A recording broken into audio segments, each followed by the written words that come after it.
Actu du jour du côté de Chelsea. Si c'est pas fait, abonne-toi, like et on y va. Première nouvelle du jour. Accord total entre le Bayern de Munich et Nicolas Jackson sur les conditions personnelles. Les négociations sont actuellement en cours entre les deux clubs. Le Bayern recherche un prêt avec une option d'achat. Chelsea souhaite toujours récupérer environ 90 millions d'euros pour Nicolas Jackson et 50 millions d'euros pour Christophe Nkunku.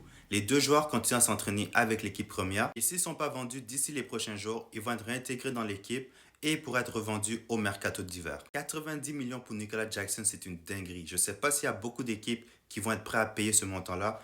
Peut-être des équipes désespérées comme Newcastle qui sont à la recherche d'un attaquant actuellement. Je ne crois pas qu'une équipe comme le Bayern de Munich est prête à dépenser 90 millions sur Nicolas Jackson. Les deux joueurs ont plus de chances de réintégrer l'effectif que d'être vendus à ces prix-là. Je ne pense pas qu'il y a une équipe qui va payer 90 millions d'euros pour Nicolas Jackson ou 50 millions d'euros pour Christophe Nkunku. La vraie question à se poser maintenant, c'est qu'est-ce qui va se passer avec Xavi Simons et Garnacho si Chelsea n'arrive pas à vendre Nicolas Jackson et Christophe Nkunku. John Obi Mikel, lui, de son côté, a mentionné qu'il aimerait que Nicolas Jackson reste au club. Il a dit « J'espère qu'il restera car je pense qu'il a encore un rôle important à jouer cette saison. C'est un joueur fantastique avec ses qualités et ce qu'il apporte à ce club. Je pense qu'on en a besoin actuellement. » Honnêtement, il n'a pas tort. J'aime bien l'idée que Nicolas Jackson il reste dans le système. Si Maresca continue à utiliser deux attaquants comme il a fait contre West Ham, il pourrait avoir un rôle à jouer. Mais moi, je me dis actuellement avec Xavi Simons, Chelsea est une meilleure équipe. Ça, c'est mon opinion. Dites-moi si vous êtes d'accord. Prochaine nouvelle. Piero Hincapié a décidé de quitter le Bayern Leverkusen lors de la dernière semaine de mercato.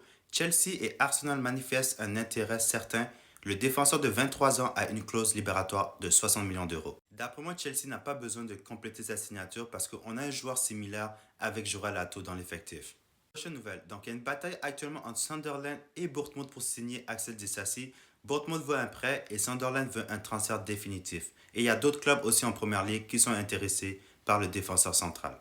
Prochaine nouvelle, donc c'est officiel, Esteva Willian, André Santos et João Pedro sont tous appelés par Ancelotti pour les prochains matchs de l'équipe nationale du Brésil. Ils vont affronter le Chili et la Bolivie pour le compte des éliminatoires de la Coupe du Monde 2026. Félicitations à nos cracks brésiliens, c'est totalement mérité. Ces trois joueurs-là, ils vont avoir leur mot à dire dans la sélection brésilienne dans les futures années. Et pour conclure l'actu autour de Chelsea, donc c'est une semaine de tirage. Mercredi, tirage pour la Carabao Cup.